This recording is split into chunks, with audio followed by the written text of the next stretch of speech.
काय करत आहेस सई? मी अभ्यास करत आहो. कशाचा अभ्यास करायली? काय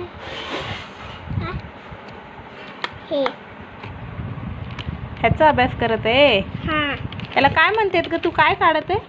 मी हा? अनारचं. हां काढ मग. हो त्याला काय म्हणते? त्याचं नाव काय? ळबाळेचं असं सांग ना चली. लबाळाचं. ळबाळेचं आहे.